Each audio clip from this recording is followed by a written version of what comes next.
Frío, hace mucho frío, está nevando y un viento gélido congela a las pocas personas que se atreven a andar por Davos, una pequeña ciudad suiza de poco más de 12.000 habitantes en el cantón de Grisons. Estamos en el 18 de noviembre de 2017. Hace mucho frío, pero algo va a venir a calentar el ambiente muy rápidamente y lo va a poner hirviendo, lo va a poner al máximo.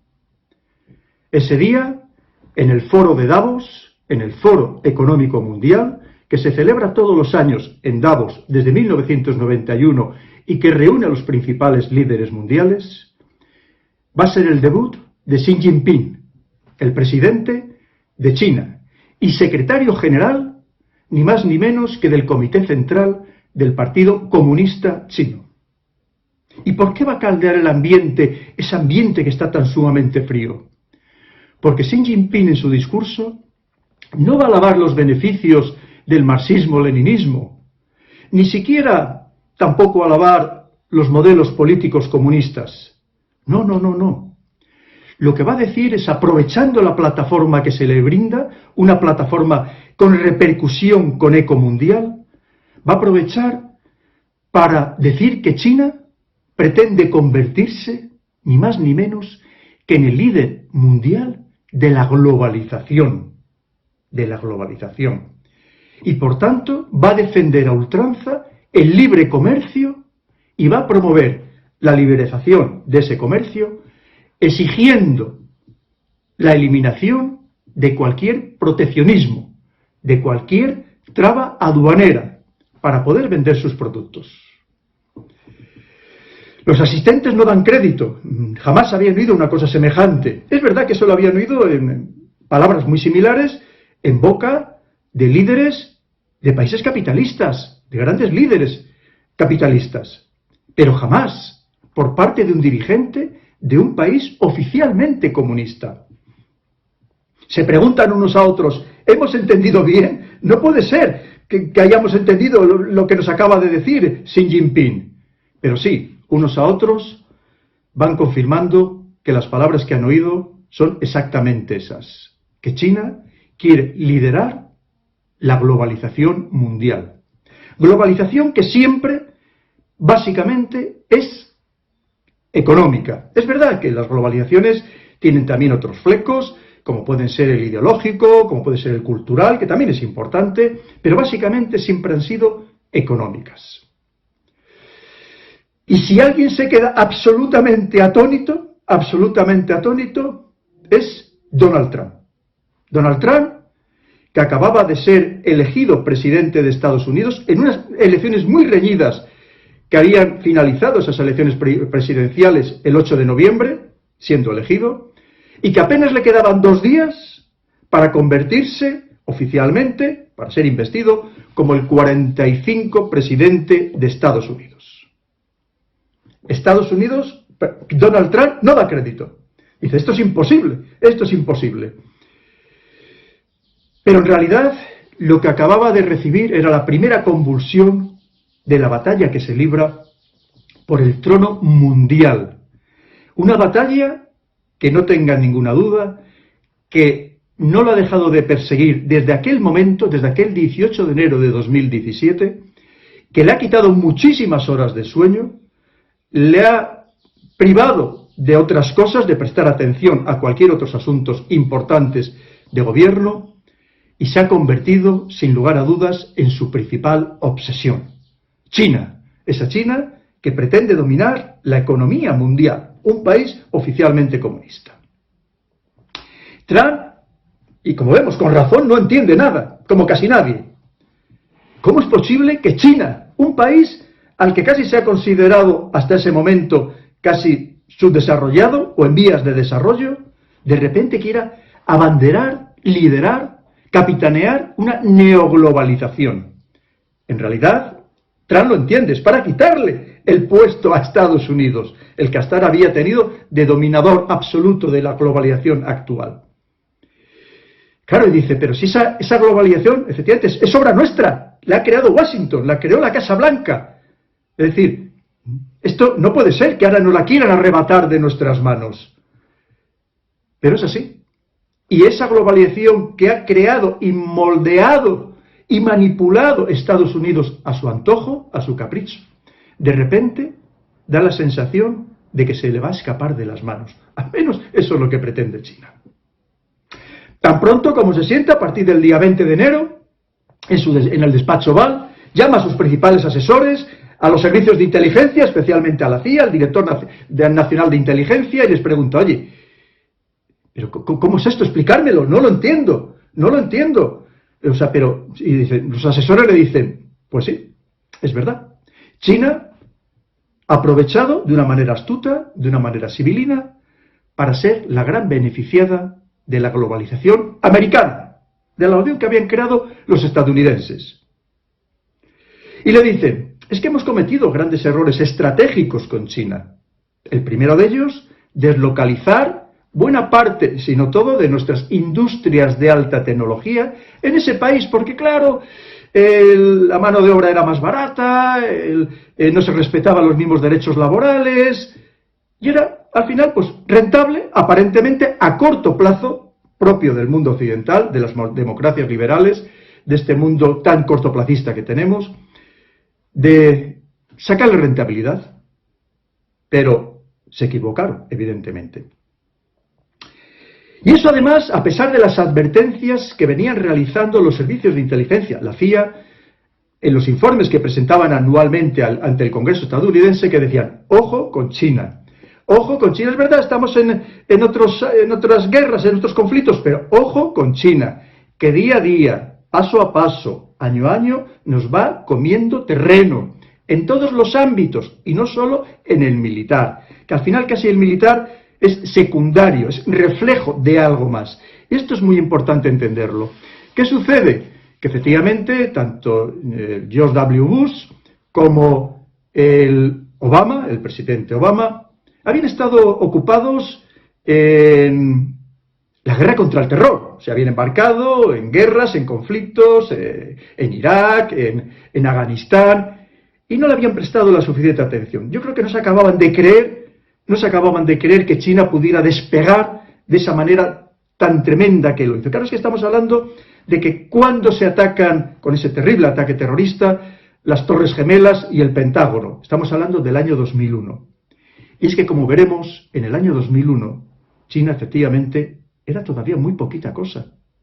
Era, para la gran potencia que ahora iremos desengranando, la gran potencia que significaba Estados Unidos, China era casi despreciable. Entenderme bien, casi despreciable, sobre todo con la visión tan sumamente soberbia y prepotente que en ese momento tenía Estados Unidos de sí mismo y de lo que representaba el resto del mundo.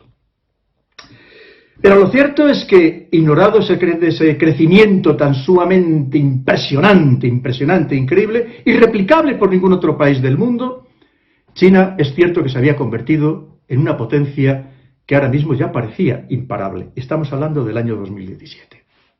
Trump, que la historia no es su fuerte, es un hombre de negocios, y le importan los temas económicos principalmente, pero la historia no es precisamente que la domine, y por tanto quiere saber más. Y una vez más, porque sigue sin entenderlo, quiere que se lo expliquen con todo detalle, cómo se ha llegado a esta situación en la que China, en cierto modo, en muchos campos, ya había superado y holgadamente a Estados Unidos. Y se lo explican. Para eso tienen personas fantásticas en Estados Unidos, buenos profesores universitarios, buenos servicios de inteligencia, una buena diplomacia. Los mejores asesores se disponen a explicárselo a Trump. Y le dicen, lo primero es que efectivamente Estados Unidos crea la globalización actual. Las globalizaciones no son nuevas. Hay quien cree que la primera pudo ser la romana, la siguiente pudo ser el Imperio Español, que también llevamos a cabo una globalización, empezando también por la globalización económica y monetaria. La siguiente, clarísimamente, fue la del Reino Unido, la de Gran Bretaña, el imperio inglés, que a través de sus colonias consiguen tener prácticamente medio mundo a su disposición, y además en un momento aprovechando esa primera revolución industrial, el vapor, la energía a través del vapor, pues consiguen efectivamente un país que había sido tremendamente proteccionista, convertirse también en el adalid del libre comercio, en que quería que no existiera ningún tipo de traba aduanera, porque en ese momento era el Reino Unido los que tenían la capacidad para producir y por lo tanto para vender, para copar mercados. Esa sería la globalización más moderna. Es verdad que además en ese momento la moneda que era la más importante del mundo, ¿cuál era? La libra. Y toda esa globalización inglesa y de la libra, ¿a quién se le pasa? A Estados Unidos y al dólar, clarísimamente. ¿Y en qué momento? ¿En qué punto de la historia, en qué lugar del punto de inflexión se produce esto? Bien, pues todavía no había acabado la Segunda Guerra Mundial, aunque ya se preveía el resultado, y Estados Unidos anima a Naciones Unidas a llevar a cabo la conferencia monetaria y financiera que se conoce con el nombre de la cumbre de Bretton Woods. Bretton Woods es una población, está en New Hampshire, en Estados Unidos, concretamente se lleva a cabo en el Hotel Mount, del 1 al 22 de julio de 1944, y ahí se reúnen 44 países que van a configurar a partir de ese momento las reglas que van a regir las relaciones comerciales y financieras mundiales. Obviamente, si en aquel momento quien dominaba el mundo, quien sabía que lo iba a dominar a partir de ese instante, iba a ser Estados Unidos, esas reglas las establece de tal manera que le sean beneficiosas a su país.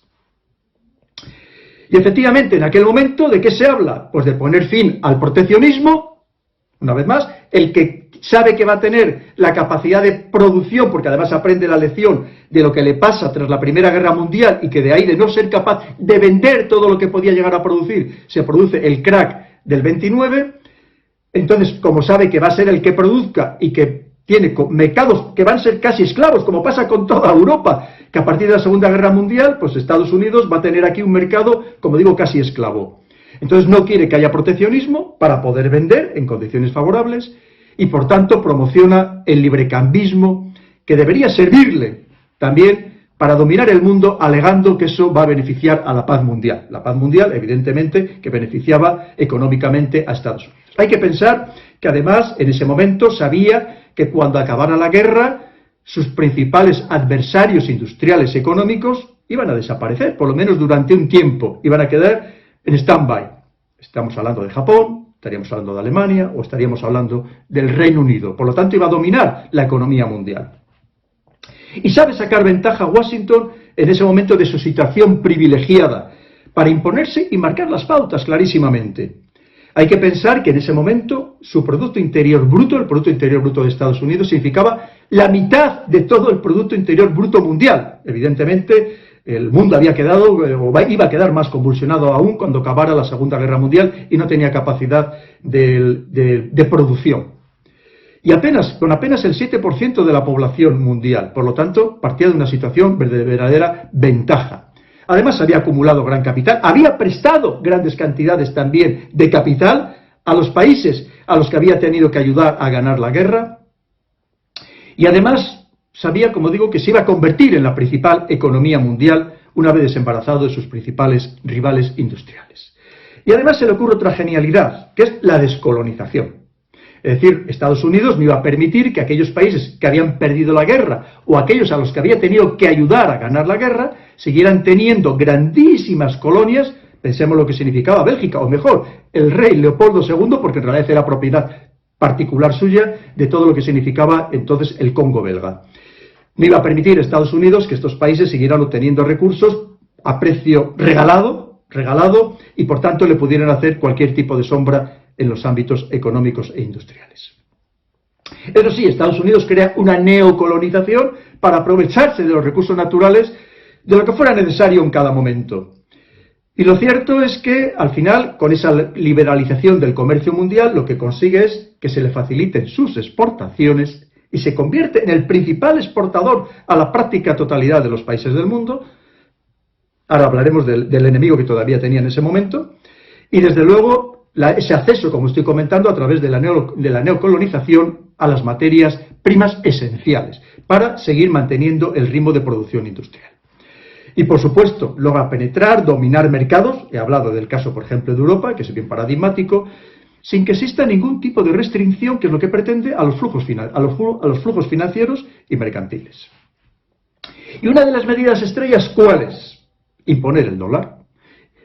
Consigue la dolarización del mundo, que la práctica totalidad de las transacciones internacionales, muy especialmente las relacionadas con la energía, se realicen en dólares, y aquello reactiva enormemente su economía y la va a mantener hasta el día de hoy. Claro, hay que pensar que además establece el patrón oro, concretamente $35 la onza, aunque es verdad que este patrón oro queda desmontado en el año 1971, cuando Nixon se da cuenta de que para seguir manteniendo el ritmo de gasto que le suponía la guerra de Vietnam, tenía que dejar de mantener ese patrón, porque resulta que tenía que imprimir más billetes verdes que el oro que tenía guardado en Fort Knox. Y lo que hace es que simplemente, pues, abandona el patrón oro. Pero como ya nos había impuesto esa dolarización, que todos casi estábamos obligados, entre otras cosas porque las monedas de los demás países estaban referenciadas al dólar, como teníamos que seguir manteniendo esa dolarización, pues Estados Unidos lo tiene bien fácil, es simplemente seguirnos forzando a los demás para que consumamos dólares, porque es su manera de mantener su economía, aunque no esté respaldada por el oro. Y en aquel momento Bretton Woods crea dos instrumentos geoeconómicos esenciales que todavía lo sigue utilizando hoy en día: el Banco Mundial y el Fondo Monetario Internacional. Años más tarde, ya en 1948, va a crear también la Organización Mundial del Comercio. ¿Y quién va a dominar todos estos entes internacionales económicos? Estados Unidos, que para eso los crea él. Bien, esto al final, claro, ¿qué hace? Pues la preeminencia, como digo, absoluta, total, por parte de Estados Unidos, de la economía prácticamente mundial. ¿Y por qué digo prácticamente mundial? Porque en aquel momento, después de la Segunda Guerra Mundial, Estados Unidos va a tener un gran adversario, que es la Unión Soviética. Y vivimos esa Guerra Fría, donde estas grandes potencias, temerosas de enfrentarse directamente entre sí, lo que hacen es atacarse en terceros lugares, lamentablemente en terceros escenarios, buscar otros conflictos en otras partes del mundo. Podemos hablar de eso, de Corea, de Vietnam, podríamos hablar de tantos conflictos que surgen en toda Iberoamérica, o en África, pero al final ellos procuran no evitarse entre ellos, entre otras cosas, como digo, porque podría desencadenarse un conflicto nuclear, que podría incluso hacerles desaparecer, con la capacidad de nuclear que llega a haber a finales de la Guerra Fría. Pero mientras tanto, esa Unión Soviética no se rige por los principios capitalistas, sino que se rige por los principios marxistas-leninistas, basados en las necesidades, no en los beneficios, pero es un mundo que por una serie de circunstancias, por la guerra de las Galaxias, la guerra de Afganistán, en fin, por muchísimos motivos, incluso por una evolución propia de los líderes soviéticos, el caso es que termina desapareciendo, como es bien sabido, en 1991. A partir de ese momento, de ese 1991, Estados Unidos se erige, y probablemente como primera vez en la historia, en la única potencia que domina todo, absolutamente todo el mundo. Domina los mares. Su potencia naval, la potencia de la Armada de Estados Unidos, es mayor que el resto de las armadas del mundo juntas. Domina la tierra, consigue expandirse militarmente y llegar a crear más de 800 bases militares en el mundo. Domina el espacio, sigue utilizando el espacio, pero también el ciberespacio, un invento suyo propio particular. Y por tanto, que viene ya de los años 70, también de la guerra de Vietnam, aunque es verdad que nosotros lo llevamos utilizando unos 30 años, que lo celebramos no hace muchos meses, el 30º aniversario de la utilización de Internet, pero por los usuarios habituales, los corrientes. De hecho, es un experimento, no se nos olvida, un invento militar y de inteligencia que fue creado por la agencia DARPA, la Agencia de Tecnología Disruptiva del Pentágono, y por tanto sigue probablemente siendo también un invento militar y de inteligencia, porque se tiene mucha inteligencia a través de Internet, al margen de que lo utilicemos nosotros todos los días. El proyecto se llamó ARPANET, por cierto, inicialmente. El caso es que, al quedarse de dueño, señor y absoluto del planeta, no tenía enemigo. Los barcos rusos se quedan oxidándose en los puertos, Rusia se queda en una situación verdaderamente calamitosa. Y en aquel momento, China es que no significaba nada en el año 91. Era, como digo, se consideraba un país atrasado, un país casi feudal, un país donde había 600 millones de personas pobres, de los 800 millones de habitantes, algo más ya 900 millones de habitantes que podía haber en aquel momento. Estamos hablando de un país, como digo, que era ignorado por buena parte de Occidente. Ese es el gran error, ese fue el gran error.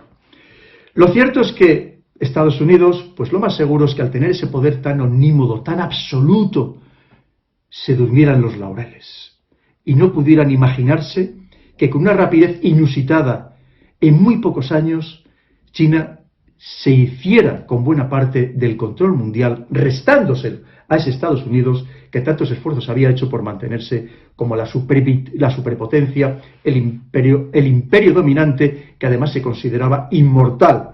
Y recordemos, a lo largo de la historia ha habido muchos imperios, algunos potentísimos, que dominaban todo el mundo conocido en aquel entonces, y ningún imperio ha sido inmortal.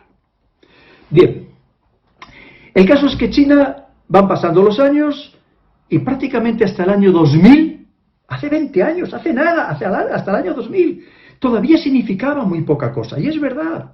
Entonces, ¿qué hacía? Pues producir básicamente productos de bajo valor añadido. Recordemos cuando en España las tiendas que entonces eran del todo a 100 pesetas, pues prácticamente son copadas por chinos, y vendían, ¿qué vendían? Pues casi, por favor, y que nadie más malinterprete, pues casi baratijas, ¿os acordáis, verdad? De esos martillos que dabas un martillazo y al clavo y salía la cabeza por un lado y el mango por el otro. O destornilladores que giraban más el mango del destornillador que el tornillo que queríamos aflojar. Pero eso va cambiando muy rápidamente, va cambiando tremendamente rápido, inusitadamente rápido. Como digo, irreplicable por ningún otro país del mundo. Jamás ninguna otra potencia había querido quitarle la preeminencia a la gran potencia dominante en tan pocos años. Jamás a lo largo de la historia, nunca. Fijaros bien, en aquel momento China prácticamente copiaba la tecnología. De hecho, en el año 2000, China tan solo presentaba ante la Organización Mundial de la Propiedad Intelectual el 1% de las patentes. El 1%. En el año 2000. Luego veréis cómo cambia la situación. En el año 2000.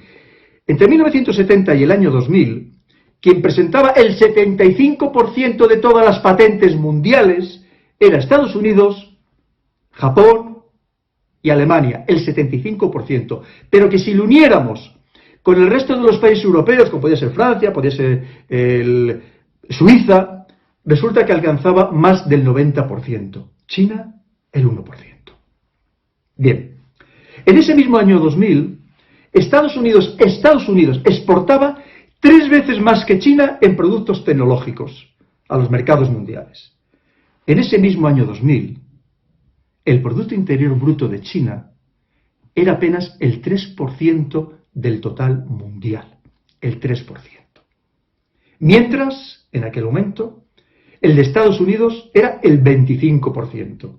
Quiere decir que el Producto Interior Bruto de China era 8 veces inferior al de Estados Unidos. Pero es que era 4 veces inferior al de Japón y la mitad que el de Alemania.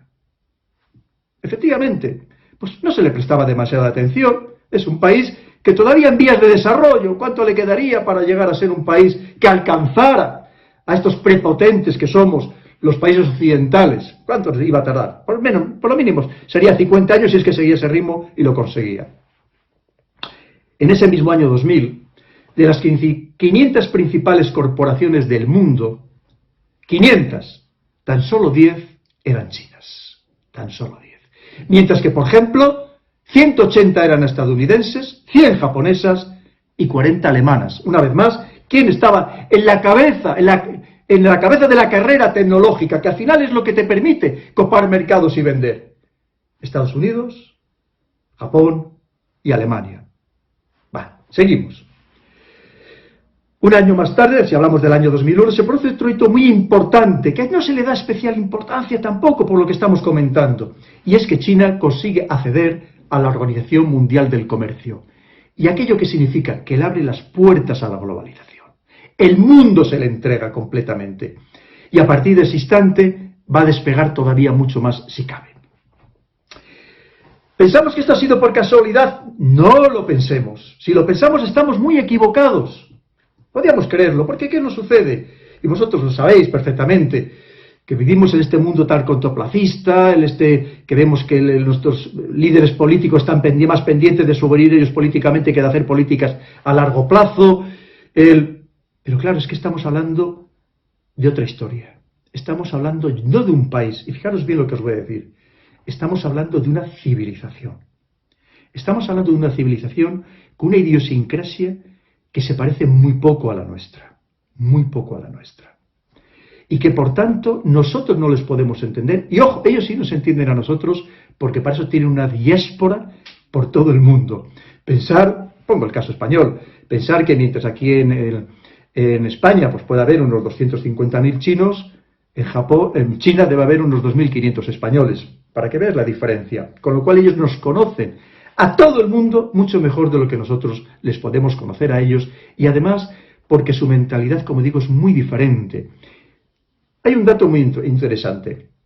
Pensar que cada palabra china, que en realidad son símbolos, tiene al menos 5 entonaciones, y pensar que el lenguaje proporciona una gran estructura mental. Es una estructura mental mucho más complicada que la nuestra, que estamos basados pues, en los principios cartesianos, en los principios agustinianos, pero que somos mucho más predecibles que lo pueden ser ellos. Claro, ¿qué sucede entonces? Como os digo, esto no es fruto de la casualidad, ni muchísimo menos. Esto en realidad viene del año 1978. Fijaros bien lo que os acabo de decir. Esto que está sucediendo ahora se planea en 1978. ¿Quién estaba planeando en Europa o en Estados Unidos en 1978 un plan a 50 años vista? Pero así sucedió. ¿Y quién lo lleva adelante? Pues Deng Xiaoping, cuando llega al poder. Cuando se hace con el poder total. Deng Xiaoping, que por cierto, como anécdota, no sé si sabéis, que le llamaban el corcho, porque era capaz de resistir cualquier hundimiento al que se le pretendía someter, incluso sus propios compañeros de partido.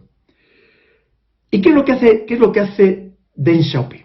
Pues establece una estrategia a muy largo plazo, de una manera tremendamente astuta. Claro, es que pensar, es que estamos hablando de una de las civilizaciones más antiguas del mundo, donde han surgido algunos de los grandes inventos de la humanidad, de las más antiguas del mundo, que nos lleva siglos de astucia, que cuando nosotros queremos ir y pensamos que estamos yendo de una forma solvente, ellos ya están volviendo hace mucho tiempo, que tampoco se nos olvide.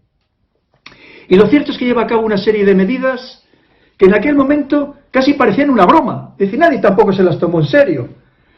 Una de ellas, por ejemplo, es mandar, estamos hablando del año 78, 79, 80, mandar a sus mentes más brillantes, a los chinos más capacitados, a estudiar y a trabajar allí donde estuviera la tecnología, en cualquier lugar del mundo. Absorber el conocimiento, afagotizar el conocimiento. Y efectivamente, ¿dónde van? Por ejemplo, a las universidades donde estaban todos los premios Nobel de Ciencias. A aprender.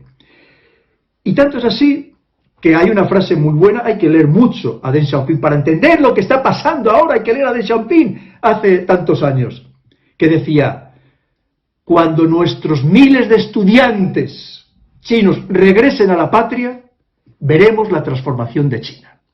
Porque les da becas para estudiar en el extranjero, pero no becas para gratuitas, becas para que luego sirvieran a su país, para que luego fueran rentables a su país y desarrollaran su país. Aquello no era gratis, tenía una finalidad estratégica. Y claro que sí, y les funciona, porque empezaron a regresar y efectivamente han sido útiles, esenciales para el desarrollo del país. Pero fue mucho más allá. Y empezó a lanzar una serie de frases que dejaba desconcertado a todo el mundo. Ya digo, mucha gente se lo tomó a broma, aquello era un chiste, ¡ay, qué simpático de Xiaoping! Mira qué cosas más simpáticas dices, ¿verdad? Pero no era un chiste. Y empezaba a decir, lo primero es que entendió clarísimamente que para un país ser fuerte, para un país poder llegar a tener el día de mañana un buen ejército, unos buenos servicios de inteligencia o una buena diplomacia, tiene que tener una economía solvente. Y para tener una economía solvente, lo que inmediatamente hizo Deng Xiaoping fue cambiar completamente el paradigma socioeconómico que había habido hasta ese momento en China.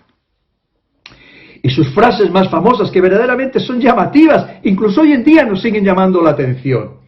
Decía aquello de: el socialismo y la economía de mercado no son incompatibles. ¿Cómo es eso de que para ser socialista hay que ser pobre? ¿O que ser rico es malo? Que no, que nos hemos equivocado.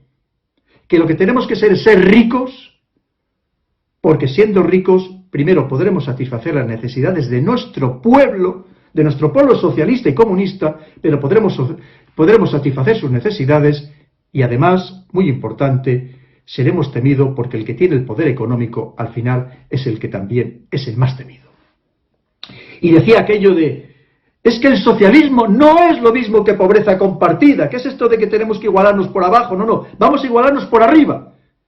Yo quiero tener ciudadanos chinos ricos. La economía de mercado también tiene lugar bajo el socialismo. El año 78, en plena Guerra Fría. Pensemos en aquel mundo enfrentado entre el capitalismo y el marxismo-leninismo de la Unión Soviética.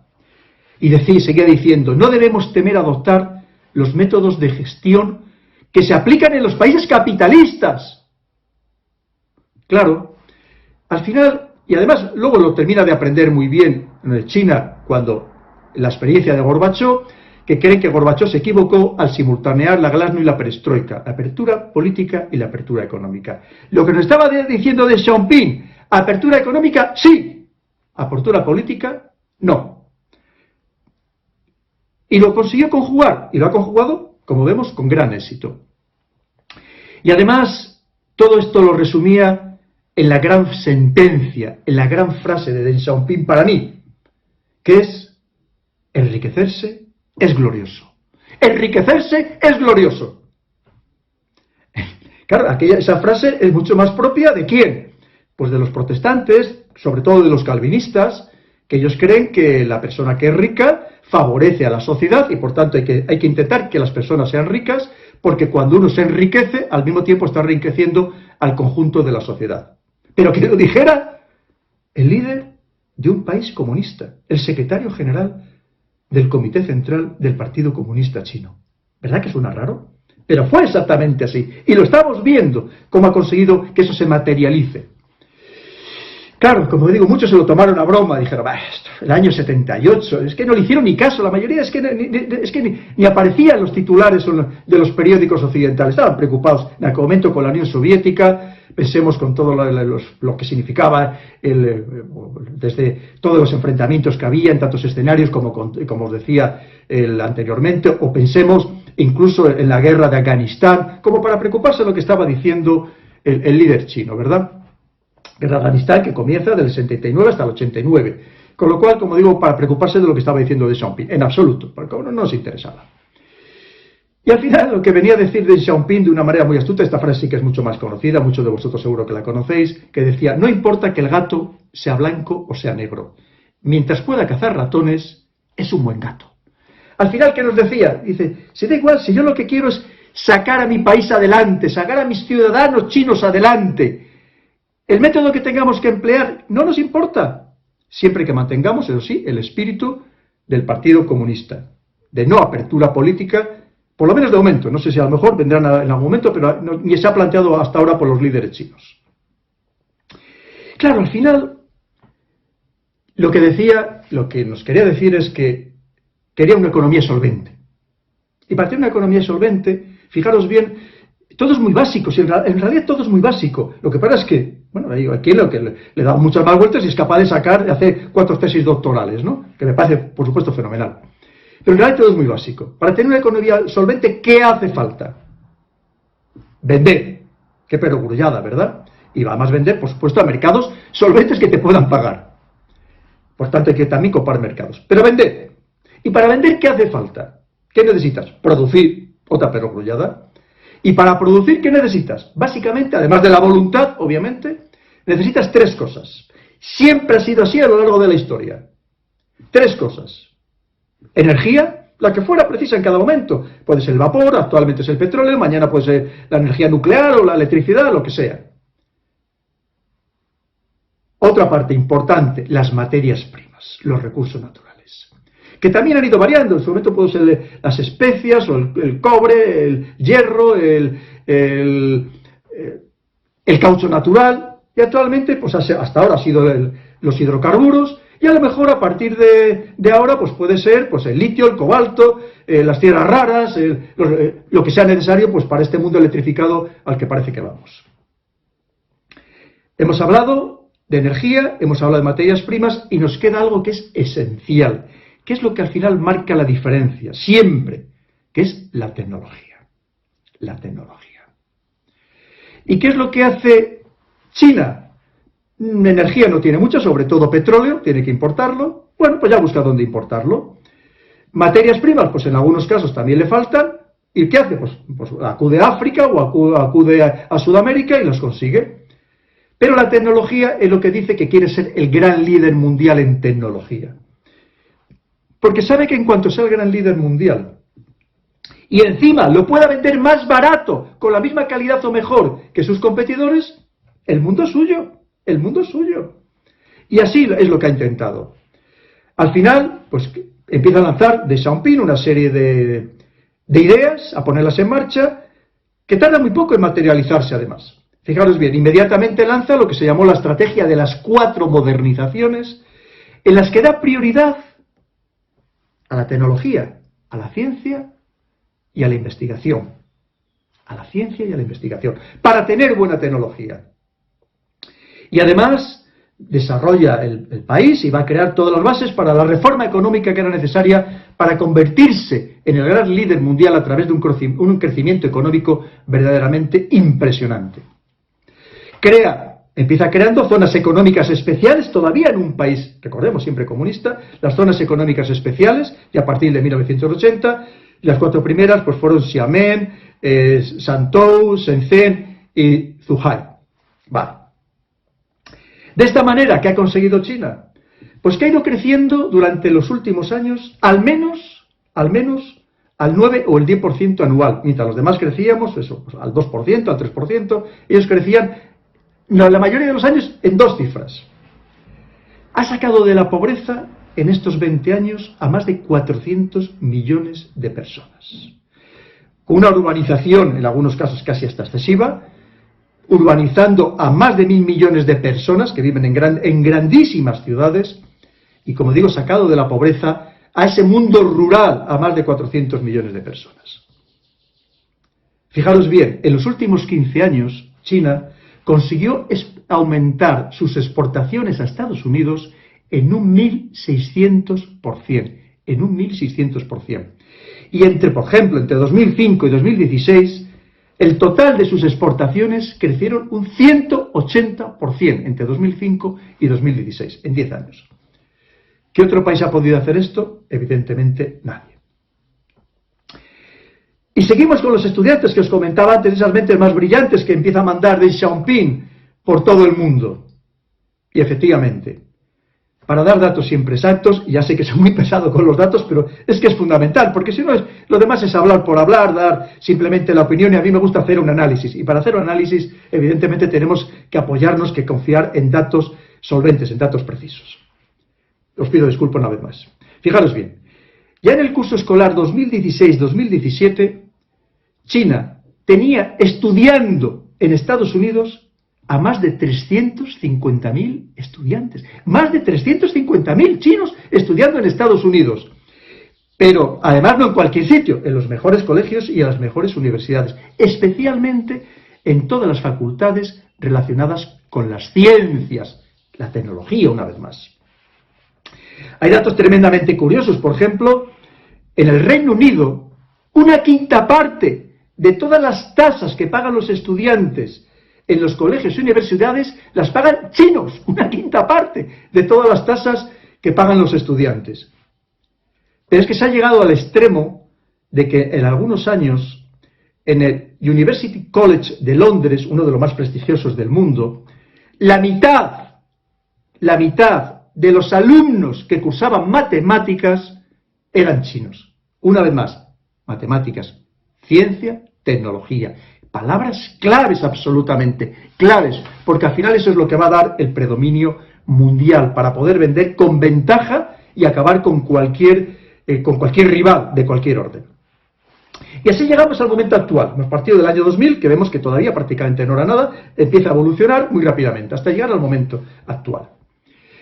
Al menos hasta que haya surgido, hasta que surgiera, o tuviéramos conocimiento en enero de la crisis actual de la pandemia del coronavirus. Porque ahora mismo muchas cosas pueden cambiar y ahora mismo el escenario es tremendamente incierto. Luego abundaremos más sobre ello. Pero claro, todo eso que os estoy contando, ¿qué significa? Y lo entenderéis perfectamente. Que la Casa Blanca estaba temblando, que Trump estaba temblando, que Estados Unidos tenía miedo a una China que le estaba comiendo el terreno, que no sabían cómo pararlo. Porque hasta ahora cualquiera que haya intentado minar su economía, pues lo han parado. Pero es que China, es que es un hueso tremendamente duro de roer, casi imposible de roer. ¿Cómo hacer frente a 1.300, 1.400 millones de personas con una vocación por el trabajo que en cierto modo hemos perdido en Occidente y muy especialmente en Europa? Todavía en Estados Unidos menos, especialmente en Europa. Muy complicado. Y es lógico que Estados Unidos se asustara, que Trump se asustara. Y entendemos a lo mejor ahora, vamos entendiendo el porqué de la situación actual, de este enfrentamiento, aunque nada más sea dialéctico a través de las guerras, como se hacen hoy en día, las guerras también informativas, con el desprestigio del adversario, la demonización, la propaganda, la desinformación, la manipulación mediática, todo lo que estamos viviendo. Claro, fijaros bien, en estos pocos años, China se ha convertido en la gran fábrica del mundo. De hecho, produce el 30% de toda la producción mundial. Y en algunos ámbitos, como puede ser la alta tecnología o los medicamentos, es que prácticamente ya todo se producía allí, los medicamentos genéricos. En apenas estos 2 decenios, en estos 20 años, Estados Unidos pasó a ser importador masivo de productos tecnológicos hechos en China. Pasó a ser importador masivo, cuando era el gran exportador.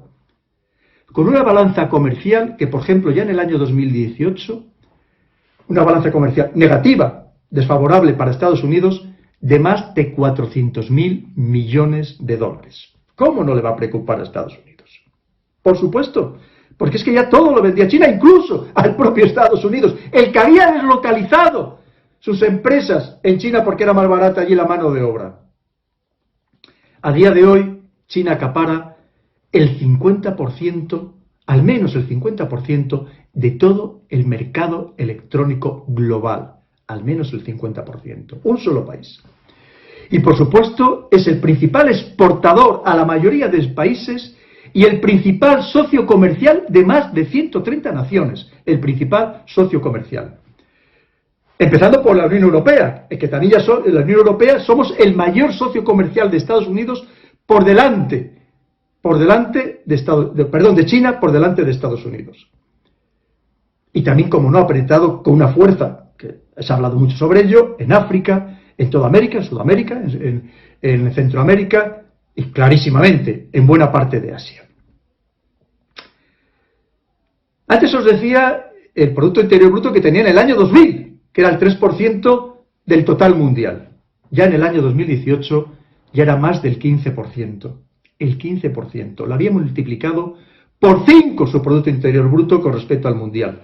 Claro, significa que los demás bajan. Y efectivamente ya apenas era un 25% inferior al de Estados Unidos, pero es que ya era en ese año 2018, ahora mismo. Estamos hablando de que, mientras os acordáis que en el año 2000 era 4 veces inferior al de Japón y la mitad que el de Alemania, en el año 2018 ya era 3 veces superior su Producto Interior Bruto al de Japón y al de Alemania. Los demás vamos retrocediendo, clarísimamente. Pero es que antes os comentaba esas 10, entre las 500 principales corporaciones mundiales, de repente, de 10 que tenía en el año 2000, resulta que ya 129 son chinas. 129. Y mientras Estados Unidos tenía 180 en el año 2000, entre estas 500 principales corporaciones mundiales, ya solo tiene 121. Japón, 52. Y alemanas son 29. Y los bancos chinos, que no habían tenido tampoco, casi ni se sabía quién eran los bancos chinos, de repente, entre los 10 primeros bancos, a día de hoy, entre los 10 primeros bancos chinos por valor de capitalización bursátil, de los 10 primeros bancos del mundo por valor de capitalización bursátil, la mitad, 5, son chinos. La mitad. Es cierto que el primero todavía es el gigante, el gran gigante, que es JP Morgan, estadounidense, y Estados Unidos, además de JP Morgan, tiene otros 3 entre estos 10 primeros, pero la mitad ya son chinos. Pero es que además de todo eso, además, por cierto, ya en el continente europeo ya no hay ninguno entre los 10 primeros. Hay uno que es británico, que ya no está en el continente europeo, que es el HSBC, que es el 8º mundial. Por si fuera poco, China se ha convertido en el principal productor de oro del planeta, con más del 12% mundial. Y se cree que este acaparamiento de oro, que está acaparando grandes cantidades de oro, podría significar la intención de, dentro de poco, crear una nueva moneda internacional respaldada por el oro que hiciera frente, que combatiera a un dólar que recordemos que ya no está respaldado por el oro. Probablemente pueda haber algo de eso en esa línea. Pero es que además la riqueza en China abunda. Y recordemos una más que es un país comunista. La riqueza abunda.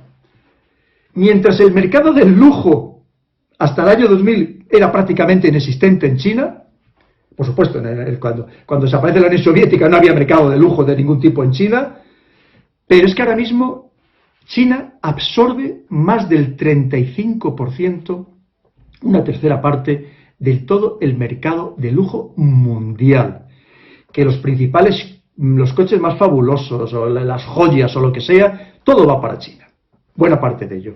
Pero es que China oficialmente ya tiene más de 5 millones de multimillonarios, entendiendo por tales aquellas personas que entre los bienes muebles e inmuebles tienen un valor de más de 25 millones de dólares. Y ya tiene 5 millones de multimillonarios. Y es verdad, porque resulta que sus turistas son los que más gastan. Tenemos el caso en España, con datos oficiales, que por ejemplo, en el año 2018 a España vinieron 650.000 turistas chinos, que gastaron una media de más de 2.500 euros por cabeza. Significa que efectivamente fueron los turistas que más gastaron en España, igual en el resto del mundo. Más en el ámbito económico, pues hace muy pocos días, ahora a principios de este mes de mayo, China ha iniciado las pruebas para pagar con una moneda digital que se ha sacado de la manga, que sería el renminbi. Claro, ya de momento está empezando a pagar a los funcionarios con esta nueva moneda digital, y lo que pretende que es, clarísimamente, porque es una moneda digital respaldada por una gran economía, que no es cualquier cosa, y pretende obviamente ser una alternativa al sistema de pagos, al sistema de liquidación en dólares. Muy importante todas estas cosas. Y ya cada vez más hay más países, no solamente en África, también por ejemplo Venezuela, que ya están exportando su petróleo en petroyuanes, en yuanes, ya no en dólares. Objetivo, minar esa dolarización del mundo, con todo lo que ello significa para Estados Unidos, que Estados Unidos no puede prescindir de esa dolarización. Hay una frase muy buena y que a mí me gusta mucho comentar, o decir, que es una frase de Marx cuando dice: el oro circula porque tiene valor. El papel moneda tiene valor porque circula. Ojo, ¿y si deja de circular el dólar porque de repente empezamos a utilizar el yuan, el renminbi, o el e-renminbi, la moneda digital? Eso sería la guerra absoluta de China contra Estados Unidos, o de Estados Unidos contra China, porque Estados Unidos no lo podía permitir, no lo podría permitir. Bien, pero antes os decía que en el año 2000 China tan solo presentaba el 1% de las patentes mundiales, ¿os acordáis, verdad? Pero es que eso ha cambiado, es que China ya no copia. China inventa. China inventa. Ya en el año 2000, China presentó ante esta Organización Mundial de la Propiedad Intelectual dependiente de Naciones Unidas, presentó el 46% de las patentes mundiales. Pasa del 1% en el año 2000 al 46% en el año 2018. Si parece de locos, si parece que os estoy contando una mentira, que sí, que todavía casi no lo acabáis de creer. Pues eso es lo que le ha pasado también a dirigentes de grandes países, que no se la han querido creer. Pero esa es la auténtica realidad. En ese mismo año 2018, mientras China presentaba el 46% de las patentes mundiales, Estados Unidos apenas presentaba el 18%, cuando era el que la había liderado. Recordemos lo que os decía, que hasta el año 2000, entre Estados Unidos, Japón y Alemania presentaban más del 75%. Y Japón en ese año presentó el 9,4% de las patentes mundiales. Impresionante. Ahora, podemos ir entendiendo ya muchas cosas de la situación de Estados Unidos, que verdaderamente ha entrado en pánico, que no tengamos ninguna duda. En ese mismo año 2018, China crea ni más ni menos que 100 empresas unicornio. Las empresas unicornio, para los que no lo conozcáis, son empresas startup, normalmente relacionadas con la alta tecnología, muchas de ellas relacionadas con la inteligencia artificial, que tienen un valor de más de 1.000 millones de dólares. Pues resulta que China crea una cada 3 días en el año 2018. ¿Sabéis cuántas creamos en Europa empresas unicornios en ese mismo año? 14. En una Europa que habíamos sido avanzadilla de la tecnología, ya podemos entender por qué hemos dejado de ser competitivos. Entre que evidentemente producimos a unos costes mucho más elevados, benditos sean por supuesto todos los beneficios sociales, como no, y los derechos de los trabajadores, pero lo cierto es que hemos dejado de ser competitivos en el mundo. Nos han comido la merienda claramente. Revertir la situación es muy complicada. Pero sigamos con la pelea Estados Unidos con China. Fijaros bien. En estas 2 últimas décadas, China ha aprendido a replicar las empresas tecnológicas estadounidenses, principalmente relacionadas pues, con todo el tema del ciberespacio, ¿verdad? Y ha creado lo que se llama las BATX, B-A-T-X, que son Alibaba, especializada en comercio electrónico, como conocéis prácticamente todos vosotros, Tencent, que es el proveedor de servicios de Internet, básicamente, Baidu, motor de búsqueda, similar a Google, y Xiaomi en los móviles, que entre las 4 representan actualmente casi el 35% del Producto Interior Bruto de China. Las ha ido replicando, y una vez replicando y mejorando con tecnología todavía superior. Es verdad que aquí todavía no las usamos de modo masivo, como usamos todavía pues todo eso, Google o Facebook o Amazon, lo estadounidense, pero se van imponiendo, porque pensar que nosotros somos muy poquita cosa. Es que nosotros tendemos a creer que los europeos seguimos siendo el ombligo del mundo, y hace mucho que ya no somos ni una extremidad, que somos muy poquita cosa, que yo no me canso de repetir que mientras somos 500 millones de habitantes, en el mundo hay al menos otros 7.300 millones de personas, que mientras nosotros pensamos que lo que nosotros usamos es lo que usa todo el mundo, y no es verdad, que el mundo es tremendamente variado, que se parece muy poco al mundo europeo. Y cada vez menos. Si hablamos, por ejemplo, de los pagos digitales, pagos a través del móvil, China está avanzadísima. Un ciudadano chino utiliza de media el pago a través del móvil 12 veces más que un ciudadano estadounidense, 12 veces más.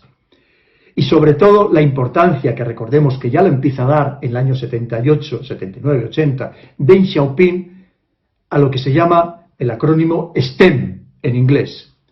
Ciencia, tecnología, ingeniería y matemáticas.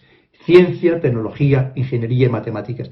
China se ha volcado en esos aspectos, porque sabe que el que tiene la ciencia, la tecnología, la ingeniería y las matemáticas, al final va a dominar el mundo. Y más en un mundo en el que estamos muy diferente a los conocidos anteriormente. Recordemos que estamos en la era digital, que hemos entrado en un hito de la historia en el que parece que algunos todavía no se han dado cuenta. Estamos en la era digital. Y efectivamente, a día de hoy, China genera más graduados en estas materias, STEM, que cualquier otro país del mundo. Para hacernos una idea, 8 veces más que Estados Unidos, 8 veces más que Estados Unidos, más graduados. Es el mayor productor de artículos científicos del planeta, en términos absolutos, más del 20%.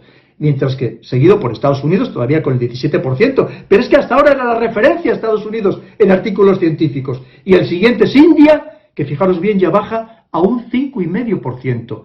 Estados Unidos 17%, India a un 5,5%. Pero es que hay una universidad, por ejemplo la Universidad de Pekín, que es la Tsinghua, que esta universidad lidera los índices de artículos más citados sobre matemáticas y computación. Y podemos hablar de lo que significa también los avances en computación cuántica para China. Tantísimas cosas podemos hablar, que hemos estado hablando durante muchísimas horas. Pero es que además de todas las inversiones, que otro día podemos hablar, de la ruta de la seda terrestre y marítima, que nos afecta muy directamente a Europa, que la tenemos aquí ya, la ruta de la seda, la marítima y la terrestre, aparte de todo lo que ha ido comprando China de Europa, que es verdaderamente impresionante. Un día podríamos hablar solamente de lo que es China en Europa, que es un impacto total, muy desconocido además, pero también ha invertido en la ruta de la seda digital, en todo lo que significa el comercio electrónico, el pago por móvil que os he citado, el establecimiento de redes de comunicaciones en todo el mundo de telecomunicaciones y, muy importante, el tendido de cableado submarino de fibra óptica, que todo eso es lo que lleva también a Estados Unidos a permanentemente alertar que eso puede ser un gran riesgo para la ciberseguridad, porque el espionaje a partir de ahora ya no lo va a hacer Estados Unidos, sino que lo va a hacer China. Que ese es el miedo que tiene Estados Unidos, claro está. Pero fijaros bien, por ejemplo, en el caso de Alibaba, que antes también lo hemos citado como una de esas grandes industrias que ha replicado además las estadounidenses, domina ya el comercio online de todo el mundo, con inversiones importantísimas para pagos electrónicos y comercio y servicios financieros online en buena parte de los países de Asia, como Malasia, Pakistán, Camboya, Bangladesh, India, Filipinas o Tailandia. Es verdaderamente impresionante. Pensando que además, claro, el peso de la economía mundial es que está allí, en estos países asiáticos, que lo que teníamos en Europa, eso ya ha desaparecido, el peso está cambiado completamente hacia esa parte del mundo.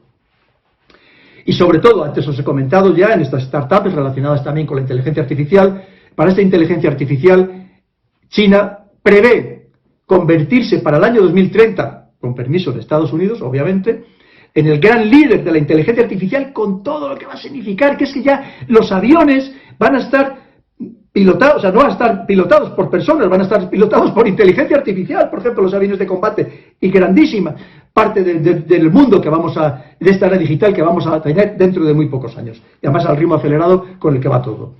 Y es que prevé invertir de aquí hasta ese año 2030, en 10 años, más de 130.000 millones de dólares solo en desarrollar inteligencia artificial, solo.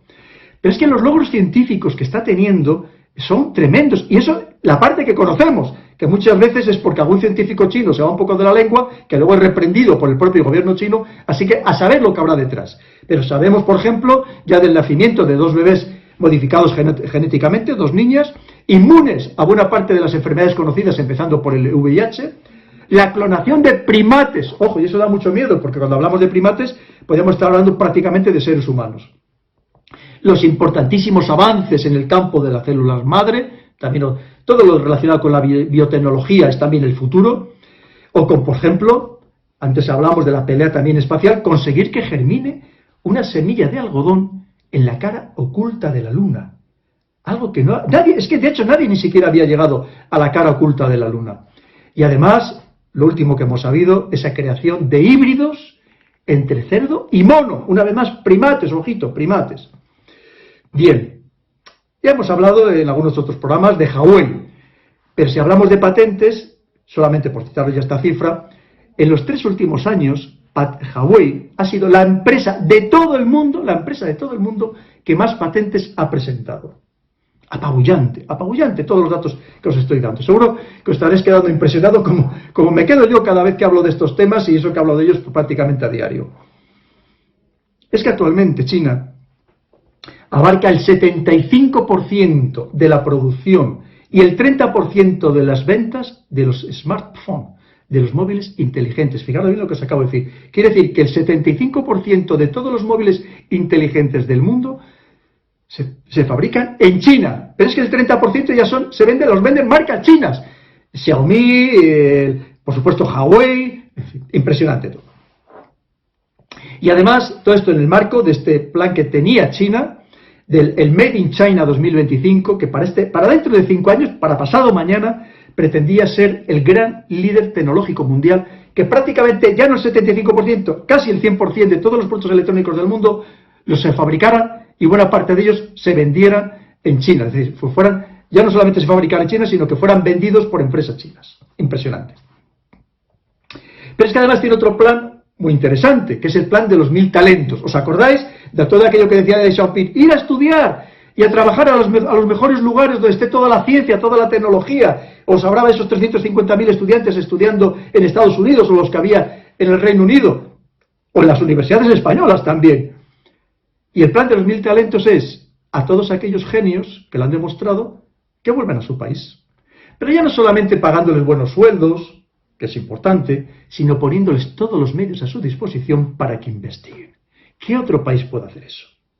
Aquí también en España se nos han ido grandísimos genios, que tenemos científicos absolutamente excepcionales, maravillosos, pero ¿tenemos capacidad económica para traerles más que otros países y sobre todo para ponerles todos los medios a su disposición para que sigan investigando? Pues evidentemente no podemos competir, en este caso, con China. Pero es que si hablamos de este mundo electrificado, que antes comentábamos también, resulta que ya China, resulta que fabrica al menos el 60% de todas las baterías eléctricas del mundo. Tiene la mayor planta solar terrestre, tiene la mayor planta de energía solar en plataforma marina, pero es que tiene la mayor, ya se ha convertido en total en el mayor productor de energía solar del mundo, porque como sabe que tiene deficiencias de energía, pues efectivamente también se ha volcado muchísimo, entre otros también por la contaminación que tenía, se ha volcado muchísimo en las energías alternativas, sobre todo en la energía solar, en las energías renovables. Pero es que, si hablamos de los coches eléctricos, y os podría también dar muchos datos, claro, es que resulta que ya China fabrica más coches eléctricos que el resto del mundo junto. Y además, si les dejáramos traerlos al precio que ellos los podrían vender sin ponerle ningún tipo de trabas aduaneras, no tengáis ninguna duda que, como pretendía para este año 2020, ahora mismo está todo parado, pretendía traer un coche de 4 puertas, que además con gran capacidad en todos los órdenes, incluso con una autonomía relativamente buena, por 8.000 euros. Claro, si es que eso revienta cualquier mercado, evidentemente.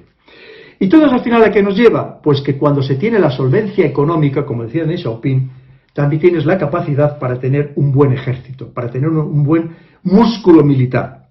Y también lo está desarrollando muy rápidamente en todos los planos, Y también, antes ya lo hemos comentado alguna cosa, intentando rivalizar con Estados Unidos para ganar la carrera espacial en la que estamos inmersos. Un día podemos hablar también de la carrera espacial, que es un tema súper apasionante y del que no se habla en exceso. Al final, y ya para ir concluyendo, que ya os tengo ya muy aburridos, ¿la clave cuál es? Que China tenía y tiene un plan.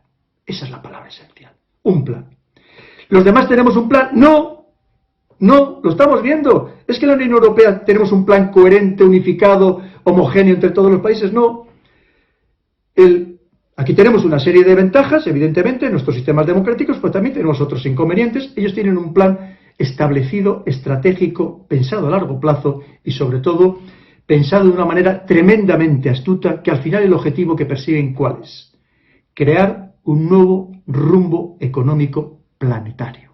Un nuevo rumbo económico planetario. Siempre con permiso, por supuesto, de Estados Unidos, pero eso es lo que pretende. Y en cierto modo ya están avanzadísimos en el desarrollo de este plan. Porque, recordemos una vez más, China tiene un plan. Pero aplicando la estratagema, como decía Deng Xiaoping, que es muy interesante también, fijaros bien lo que decía ya Deng Xiaoping, estamos hablando de principios de los 80, decía, observemos con calma, aseguremos nuestra posición, manejemos los asuntos tranquilamente, no hay prisa, eso de la prisa lo dejamos para los occidentales. Escondamos nuestras capacidades y aguardemos nuestro momento. Y hasta aquí. Seamos buenos en mantener un perfil bajo, no levantar suspicacias. Y jamás proclamemos el liderazgo, como que lo que quieren es compartirlo todo. Ellos no van a ser líderes de nada. Esa es su gran astucia. Hay que leer mucho los textos chinos, los textos de los estrategas chinos, los textos de los estrategas militares chinos, para entender un poco su pensamiento, que va a estar siempre muy oculto para nosotros, para nuestra mentalidad, como decía, tan estructurado de una forma pues radicalmente diferente. Al final, pensar una vez más que es que China no es un país, es más que un país, es una civilización. Y muy importante, esencial, una civilización que viene desde abajo, que viene con hambre, que viene con el impulso que da precisamente el hambre, y viene a comerse el mundo. Y viene con una capacidad de trabajo que mientras los demás estamos pensando en trabajar 3 o 4 días a la semana, y a ser posible solo por las mañanas, y mejor si es en pantuflas, sentados en el sofá de casa con el ordenador delante, Ellos siguen queriendo trabajar, como decía hace poco el fundador de Alibaba, Jack Ma, en el plano 996. De 9 de la mañana a 9 de la noche, 6 días a la semana. Que por cierto es como trabajaron nuestros padres y nuestros abuelos para levantar España. Pero nosotros estamos en otra dinámica. Ellos están empezando ese desarrollo. ¿Y cómo se para? ¿Cómo se puede combatir, por así decirlo, económicamente a 1.400 millones de personas trabajando en 996, trabajando 12 horas al día, al menos 6 días a la semana, con esa vocación de trabajo? Es que es impresionante. Y además es que cualquiera que conozcáis a chinos estudiando aquí en España, veréis que son verdaderamente brillantes. Todos. El esfuerzo que hacen es máximo. Raro es que nos encontremos con un estudiante chino que vaya mal, que esté sacando malas notas.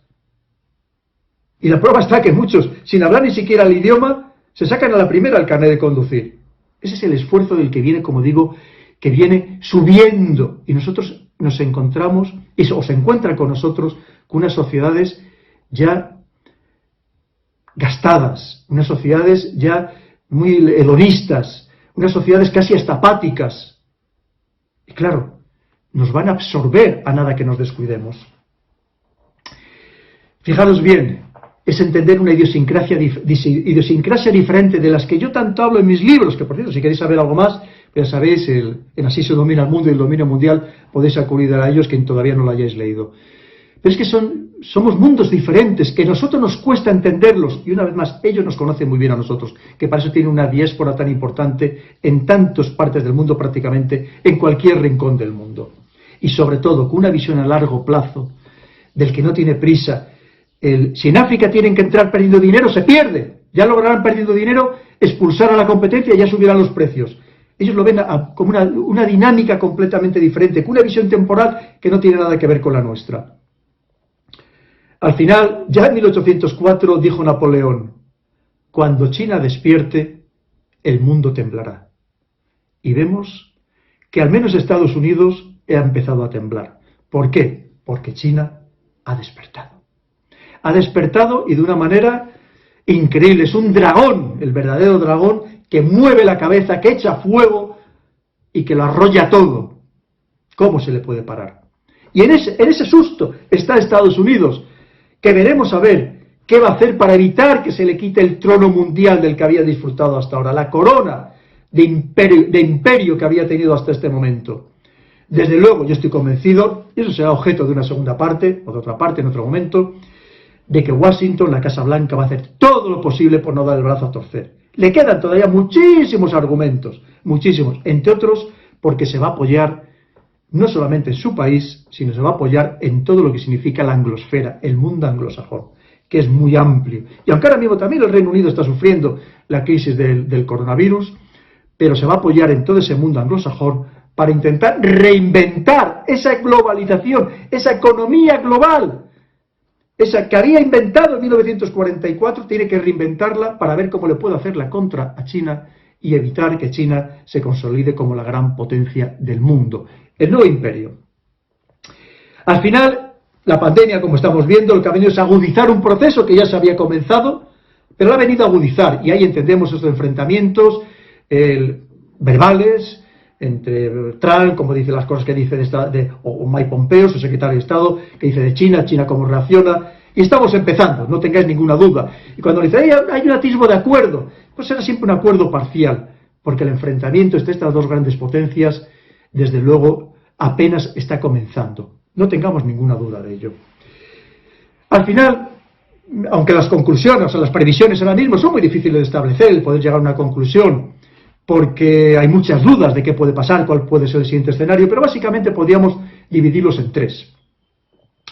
Que China efectivamente aprovecha estas circunstancias, y ahora mismo lo que está pasando en Estados Unidos, que estaba hablando estos días de que probablemente tuviera que pedir 3 billones más de deuda, de los de millones, no de los billones sajones, de deuda, con lo cual elevaría su deuda total a 25 billones de dólares, de los de millones, y que ya tiene más de 30 millones de personas desempleadas, y probablemente serán todavía muchos más.